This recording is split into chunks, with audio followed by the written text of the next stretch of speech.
जय गुरु जी।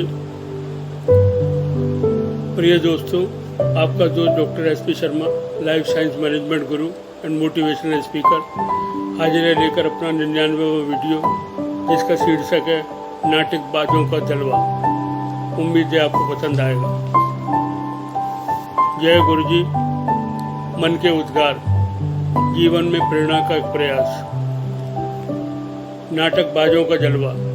दोस्तों, आप जरा निगाह दौड़ाकर देखिए, जितनी दूर तक देख पाएंगे आपका आमना सामना कई ऐसे लोगों से होता है जो तमाम टैलेंट्स का खजाना अपने में सजोए होते हैं तथा बड़े रंगीन मिजाज व पल पल में रंग बदलने वाले होते हैं तथा येन केन प्रकरण दूसरों का ध्यान अपनी ओर खींचते रहते हैं। ऐसे व्यक्तित्व वाले व्यक्तियों को ही नाटकबाज की संज्ञा से नवाजा जाता है।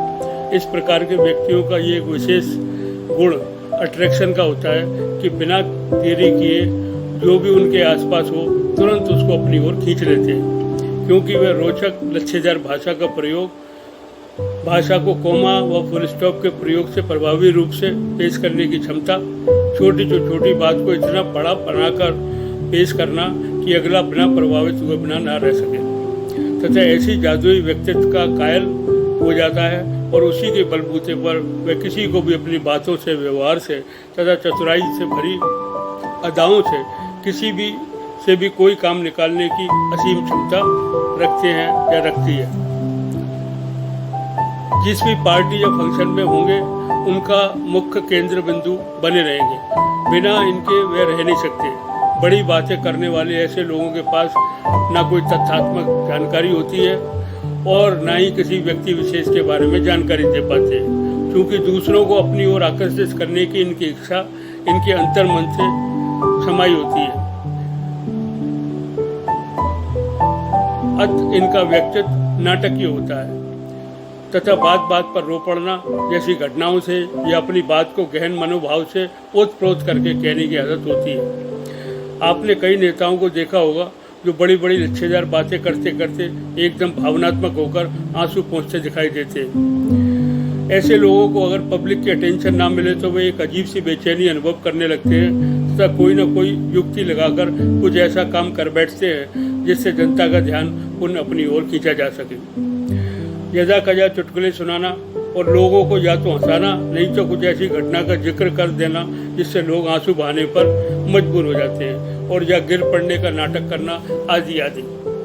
पुरुषों की अपेक्षा महिलाओं में ये प्रवृत्ति अधिक पाई जाती है। अगर व्यक्ति में कुछ इस प्रकार के लक्षण पाए जाएं तो जैसे दूसरों को बार बार सहमति चाहना या स्वयं की तारीफ का आश्वासन चाहना का यत्न करना, अगर ऐसा ना हो तो कुछ इस प्रकार का व्यवहार करना कि आप उनकी प्रशंसा करने पर मजबूर हो जाएं।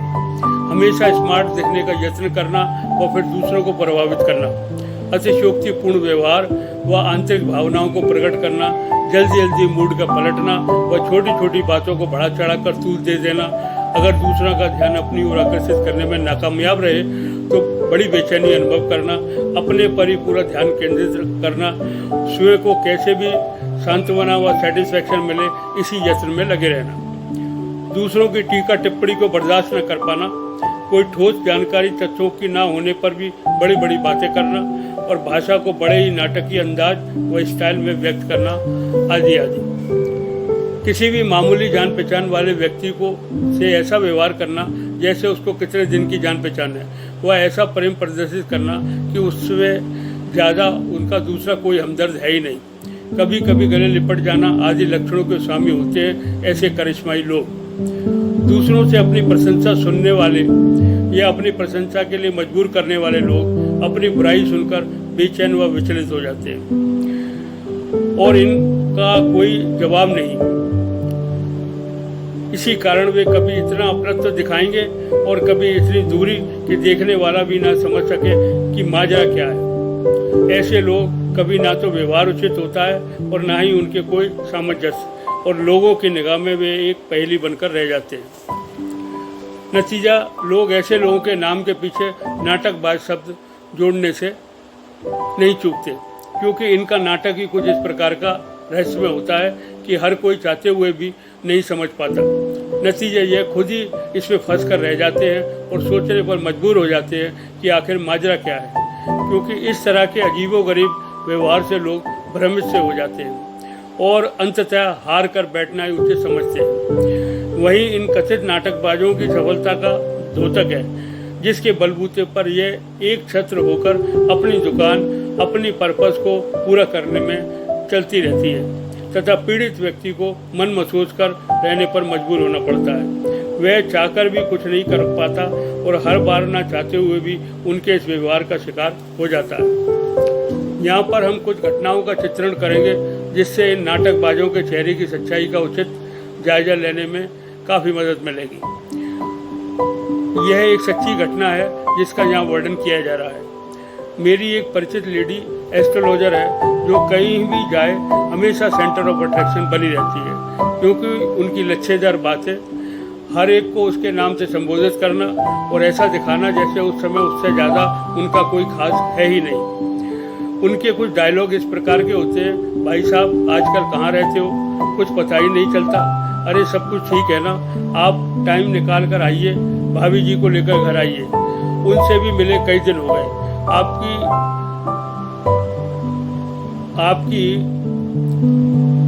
राशि में आजकल राहु की स्थिति ठीक नहीं है। तो वह व्यक्ति बोलता है, बहन जी मैं आज शाम को ही आता हूँ, जिस बिजनेस में हाथ डाल रहा हूँ नुकसान ही हो रहा है, अरे जरा हाथ दिखाइए अपना, ये क्या हमें CCS पहना हुआ है, आपको पन्ना पहनना चाहिए, आप आइए मैं आपको पन्ना पहनाऊंगी। फिर देखिए बिजनेस की दशा इस दौरान कैसी होती है। इसी दौरान उसको घेर कर कई लोग खड़े होते हैं, उनका PA उनका विजिटिंग कार्ड देता रहता है, किसी की ओर से भाई साहब तो आपको हीरा सूट करेगा, मेरे पास बहुत बढ़िया हीरा आया है, आप आइए, जी बहन जी।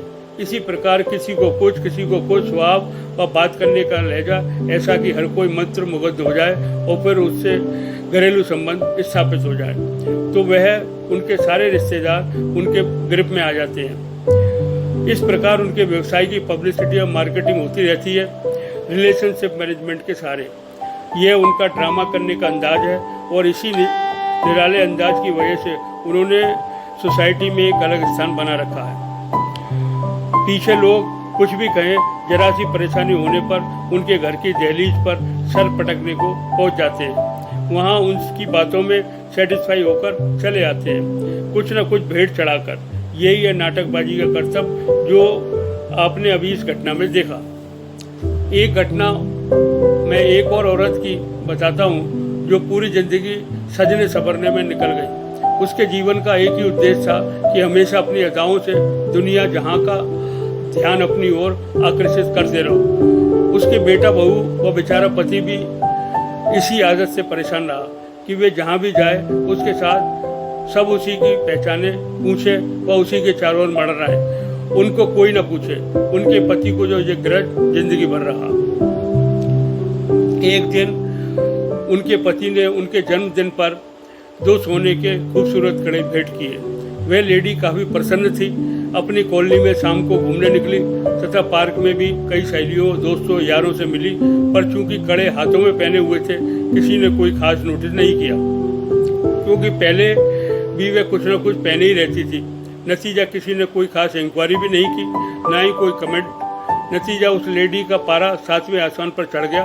वे इस प्रकार उसके कड़ों की तारीफ से ना सुनकर बड़ी परेशान हो गई तथा कोई ना कोई युक्ति सोचने लगी। लोग उसके कड़ों के बारे में पूछें और उन्हें सराहें, क्योंकि वे 2 लाख के थे।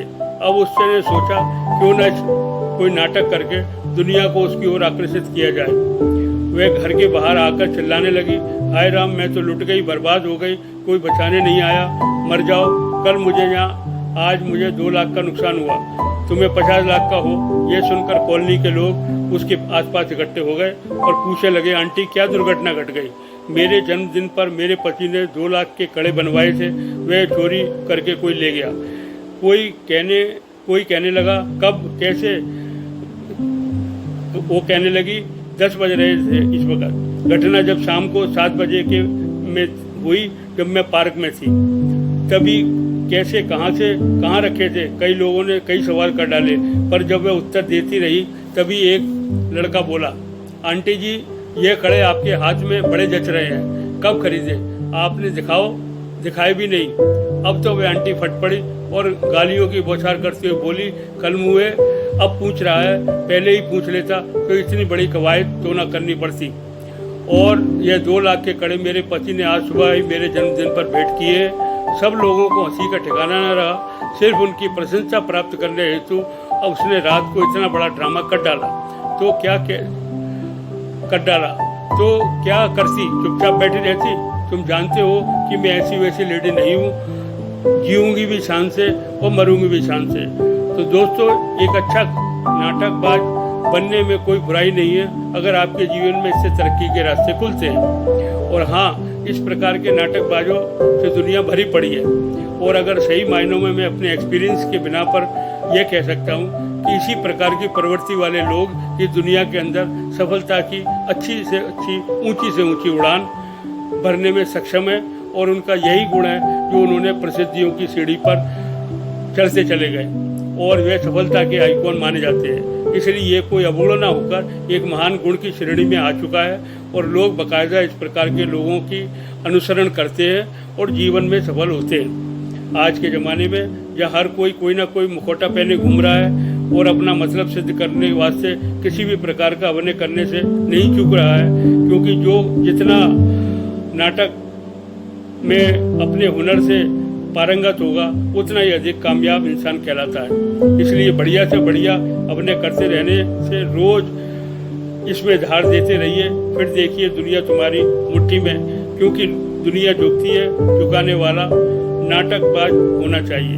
और अंत में जय जयकार के नारे उसी के लगते हैं जो होता है अनोखा नाटकबाज। यही है आज का मधुर संदेश और इन्हीं शब्दों के साथ मैं अपनी वाणी को विश्राम देता हूँ। धन्यवाद। कल फिर मिलेंगे एक नई वीडियो के साथ लेकर एक नया संदेश आपके वास्ते। शुभ रात्रि, शब बखैर, पुनः धन्यवाद।